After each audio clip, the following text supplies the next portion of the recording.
नमस्कार दोस्तों, आप सभी का स्वागत है हमारे YouTube channel BCS basic physics में। आज के इस वीडियो में हम दोस्तों कक्षा 11 का टॉपिक लेकर चलेंगे। हमने कक्षा 11 में NCERT की जो पाठ्य पुस्तक है उसके अकॉर्डिंग 5th चैप्टर लेकर चल रहे हैं।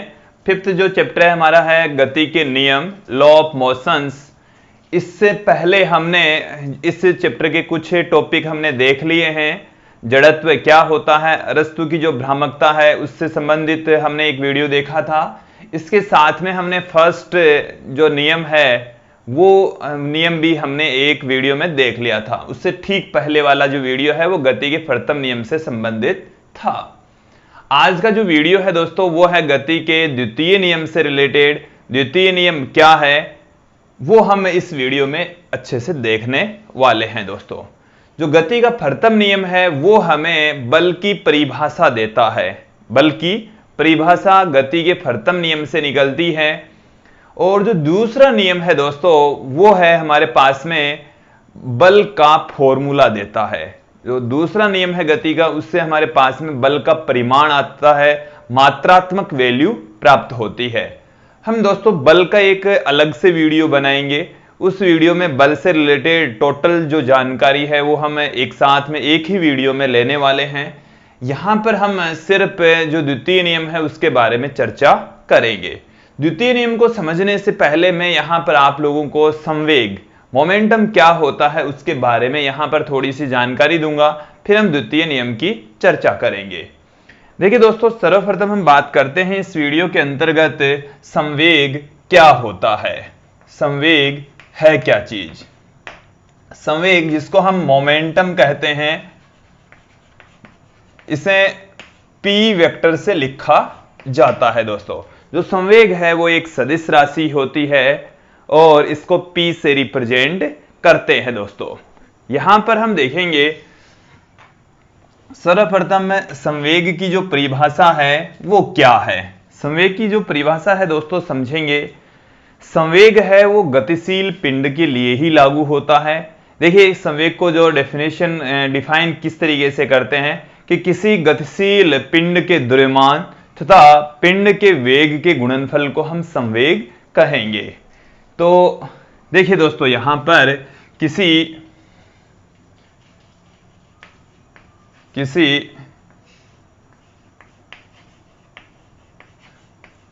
गतिशील पिंड के द्रव्यमान, गतिशील पिंड का द्रव्यमान हम ले लेते हैं तथा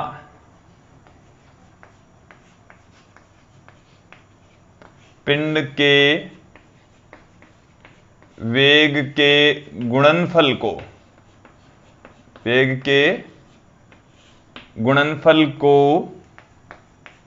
संवेग कहा जाता है।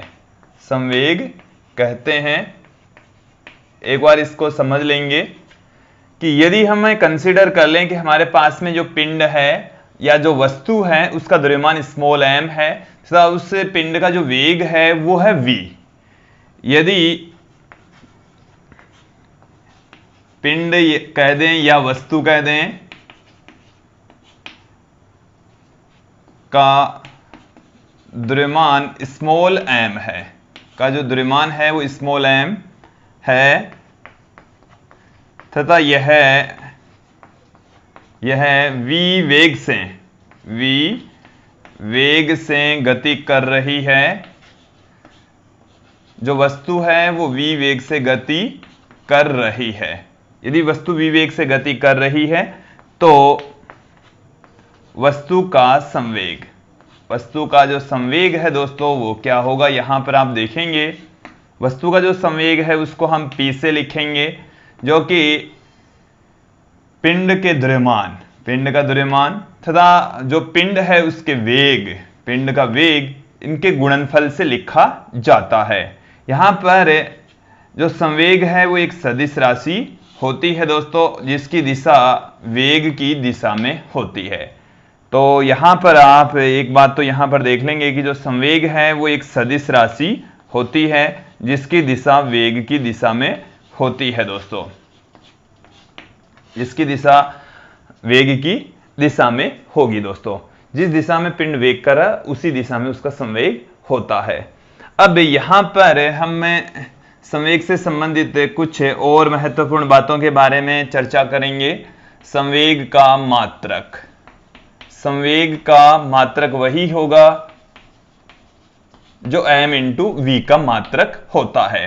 तो P का मात्रक बराबर होगा m इंटू वी का मात्रक, m इंटू वी का मात्रक। तो जो m है वो हमारे पास में है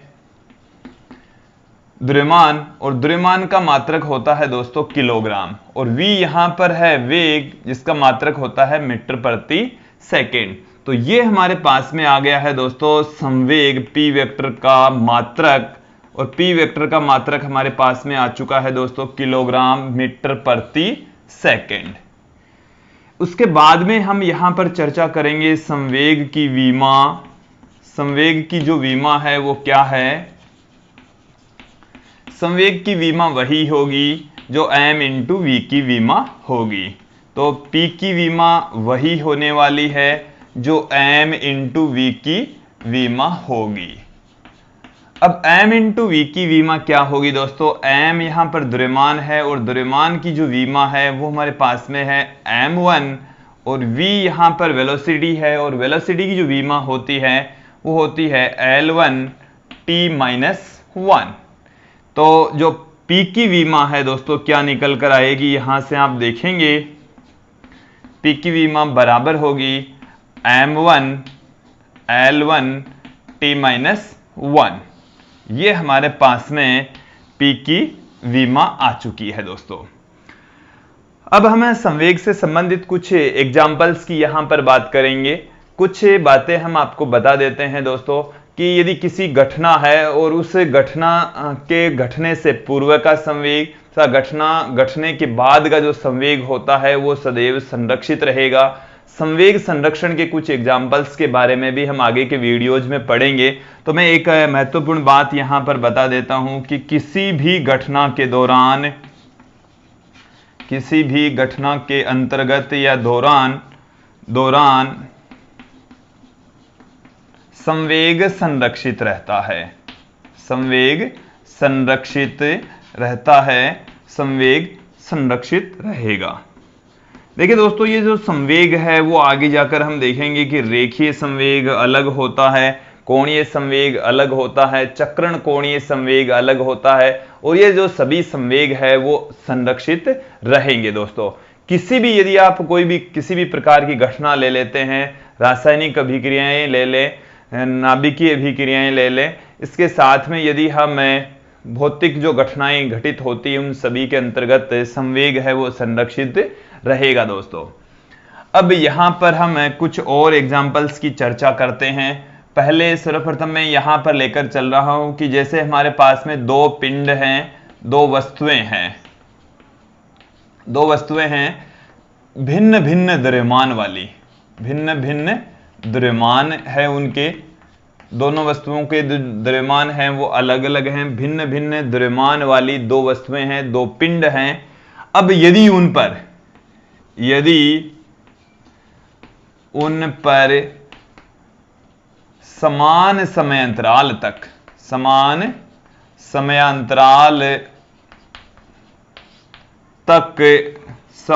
बल कार्य करे, समान समयांतराल तक समान बल कार्य करें तो क्या होगा? देखिए दोस्तों, यहां पर आप समझेंगे कि हमारे पास में दो वस्तुएं हैं, एक वस्तु का द्रव्यमान कम है, दूसरी वस्तु का द्रव्यमान ज्यादा है, और यदि उन दोनों वस्तुओं पर ही हम समान समय अंतराल तक, मतलब हमने दोनों पर समान टाइम तक समान बल लगा रहे हैं, दोनों पर समान बल लगा रहे हैं, तो जो हल्की वस्तु है उसका वेग ज्यादा हो जाएगा और जो भारी वस्तु है उसका वेग कम होगा। दोस्तों एक बार फिर से समझ लेंगे कि यहां पर हमारे पास में दो वस्तुएं हैं जिनका भिन्न द्रव्यमान है, यदि उन पर समान समय अंतराल तक समान बल कार्य करते हैं तो हल्की वस्तु का वेग अधिक, हल्की जो वस्तु है, हल्की वस्तु का वेग अधिक, हल्की वस्तु का वेग होगा अधिक तथा भारी वस्तु का वेग कम होता है। भारी वस्तु का जो वेग है दोस्तों, वस्तु का वेग कम होगा। यहां पर आप समझेंगे दोस्तों, आगे जाकर हम आवेग के बारे में भी पढ़ने वाले हैं, संवेग में परिवर्तन के बारे में भी पढ़ने वाले हैं। तो दोनों पिंडों का जो संवेग है वो यहां पर इक्वल रहेगा। तो m इंटू, पहले पिंड के लिए m इंटू V1, दूसरे पिंड के लिए m इंटू V2, इन दोनों की जो वैल्यू होगी दोस्तों वो बराबर रहेगी। एक के लिए यदि द्रव्यमान कम, दूसरे के लिए द्रव्यमान ज्यादा, तो यहां से आप देखेंगे दोस्तों कि m1 बट्टे में m2 ये बराबर होगा V2 बट्टे में V1। यदि आप बल बराबर लगा रहे हैं, समान समय अंतराल के लिए लगा रहे हैं, तो दोनों पिंडों का संवेग समान होगा। एक बार फिर से सुन लीजिए इस स्टेटमेंट को कि दो भिन्न द्रव्यमान वाली वस्तुएं हैं बट उन पर लगने वाले बल समान है, समान समय अंतराल के लिए लगते हैं, तो दोनों पिंडों का संवेग समान होगा। इसका मतलब हो गया कि m1 पहले पिंड का द्रव्यमान, दूसरे पिंड का, पहले पिंड का वेग, तो इसका मतलब हो गया ये पहले पिंड का संवेग, ये दूसरे पिंड का संवेग, पहले पिंड का संवेग दूसरे पिंड के संवेग के बराबर होगा। तो यहां से m1 बट्टे में m2 बराबर आ जाएगा V2 बट्टे में V1। तो ये इसका मतलब हो गया कि जो वेग होता है वो द्रव्यमान के व्युत्क्रमानुपाती होता है। तो जिसका द्रव्यमान कम उसका वेग ज्यादा, जिसका द्रव्यमान ज्यादा उसका वेग कम होता है। तो ये दोनों एक दूसरे के व्युत्क्रमानुपाती होंगे, तो हल्की वस्तु का वेग अधिक होगा और भारी वस्तु का वेग कम होगा। इसको देखिए, न्यूटन की गति का दूसरे नियम का जो स्टेटमेंट है वो समझेंगे कि किसी वस्तु के संवेग में परिवर्तन की दर वस्तु पर आरोपित बल के समानुपाती होती है। यहां पर इसको हम दूसरे तरीके से भी कह सकते हैं कि किसी वस्तु पर आरोपित बल उस वस्तु के संवेग में परिवर्तन के समानुपाती होता है तथा संवेग में परिवर्तन की दर आरोपित बल की दिशा में होती है। तो एक बार इसका स्टेटमेंट समझ लेंगे। जो कथन है द्वितीय नियम का वो क्या है, हमने संवेग के बारे में अभी देखा है दोस्तों। तो किसी वस्तु पर लगने वाला बल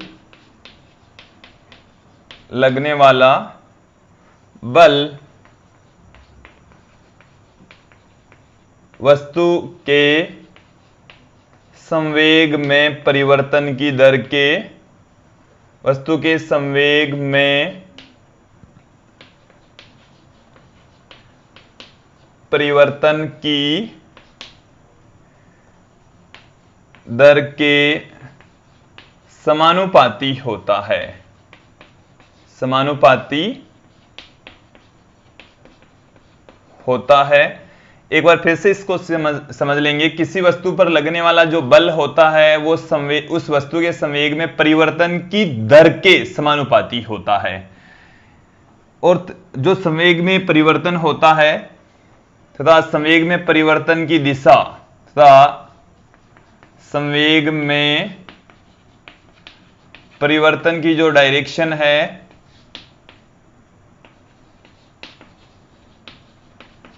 परिवर्तन की दिशा सदैव बल की दिशा में होती है।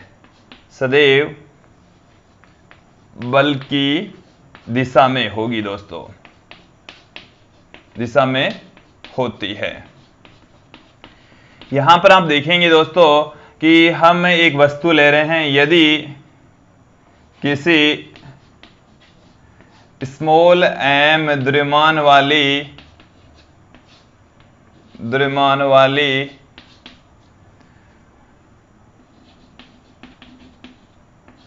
वस्तु के डेल्टा t समय में, हमने समय अंतराल ले लिया, हमने डेल्टा t समय में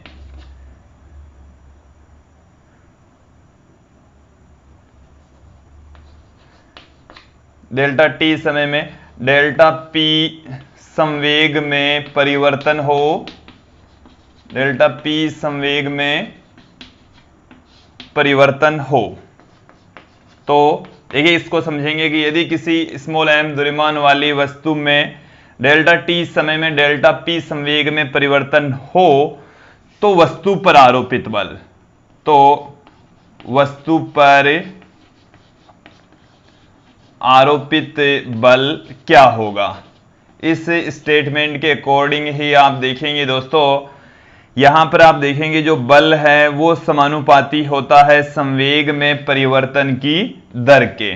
तो यहां पर जो संवेग है वो हमारे पास में है, परिवर्तन संवेग में परिवर्तन की दर हो गई है delta P upon delta T, और ये समानुपाती होता है आरोपित बल के। यहां से हम प्रोपोर्शनल का साइन हटा देंगे, ये कांस्टेंट यहां पर पुट करेंगे दोस्तों, उस कांस्टेंट को हम लिख रहे हैं के से, तो के delta P vector upon delta T हमारे पास में आ चुका है दोस्तों। तो किसी वस्तु पर लगने वाला बल उस वस्तु के संवेग में परिवर्तन की दर के समानुपाती होता है। एफ वेक्टर इक्वल टू के डेल्टा पी अपॉन में डेल्टा टी, इसको हमने मैथमेटिकल रो के फॉर्म में पुट कर दिया है दोस्तों। जहां ये जो के है वो समानुपाती स्थिरांक है, जहां के समानुपाती स्थिरांक है और जिसको हम सुविधा के लिए इसकी वैल्यू 1 ले लेते हैं। समानुपाती स्थिरांक है जिसका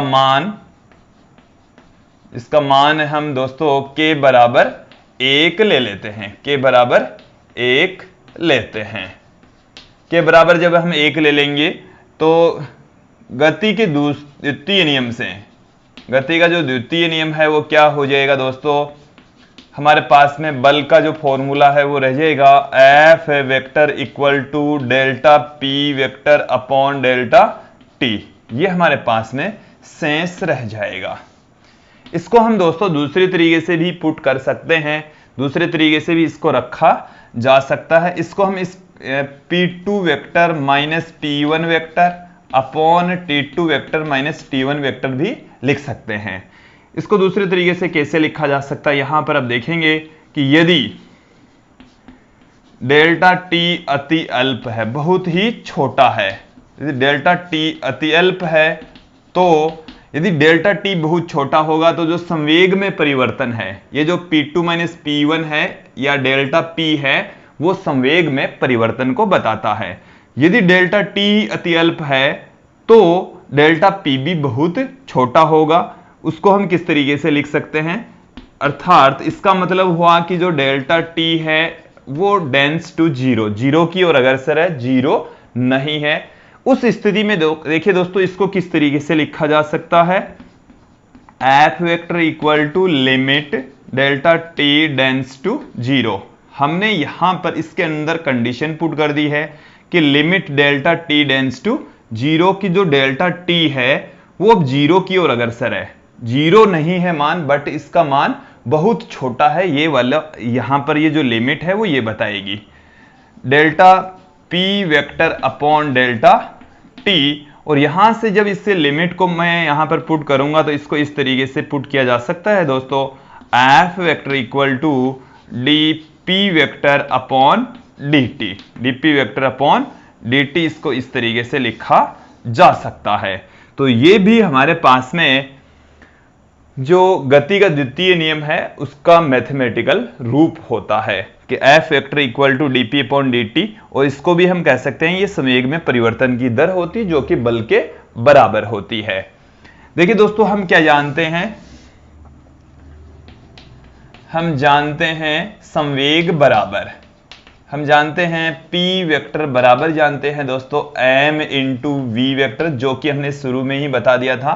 तो इसका मान हम इक्वेशन नंबर 1 में रख देंगे। तो उपरोक्त समीकरण को समीकरण 1 में रखने पर, उपरोक्त समीकरण को 1 में रखने पर समीकरण 1 के अंदर इसको हम पुट कर देंगे दोस्तों। जब 1 में पुट करेंगे तो हमारे पास में बल का जो फॉर्मूला है डी बाई डी टी, यहां पर हमने इस P की जो वैल्यू है वो m इंटू वी पुट करनी है, तो m इंटू वी वेक्टर हमारे पास में निकल कर आ गया है। अब यदि किसी घटना के दौरान जब हम उस घटना मतलब पिंड पर बल लगाते, वस्तु पर बल लगाते, तो यदि उसके द्रव्यमान में कोई परिवर्तन नहीं होता है, द्रव्यमान यदि स्थिर है, यदि बल लगा रहे हैं और द्रव्यमान नहीं बदलता है, द्रव्यमान स्थिर है, द्रव्यमान यदि स्थिर रहता है तो क्या निकल कर आएगा, F vector equal to M D V vector by D T. और ये जो D V vector by D T है ये होता है वेग में परिवर्तन की दर, जिसे हम एक्सेलरेशन कहते हैं, त्वरण कहा जाता है। यह है वेग में परिवर्तन की दर। और वेग में जो परिवर्तन की दर होती है वो होती है दोस्तों एक्सेलरेशन के बराबर, त्वरण के बराबर। तो हमारे पास में बल का जो फॉर्मूला है क्या निकल कर आएगा, F vector equal to M तो एजडी पढ़ाई है और ये वाली वैल्यू हो गई है ए वेक्टर। तो ये हमारे पास में यहां से बल का एक सूत्र आ गया है m इंटू ए वेक्टर। तो हमने दोस्तों इसमें ये सर्वप्रथम बता दिया था कि ये जो गति का द्वितीय नियम है वो हमारे को बल का गणितीय रूप देता है, मात्रात्मक मान के बारे में बताता है। इसका एक सूत्र निकलेगा, वो सूत्र ये भी है। इसके साथ में आप ये भी इस सूत्र को यूज में ले सकते हैं, ये वाला सूत्र भी काम में ले सकते हैं। तो ये था दोस्तों न्यूटन के गति का द्वितीय नियम। हम आगे के जो वीडियो है उसमें गति का तीसरा नियम, साथ में हम बल को भी अच्छी तरीके से डिफाइन वहां पर करने वाले हैं। बल का हम एक अलग से सेपरेट एक वीडियो वहां पर बनाएंगे, उसमें बल के बारे में संपूर्ण जानकारी लेंगे, बल को परिभाषित करेंगे। धन्यवाद दोस्तों।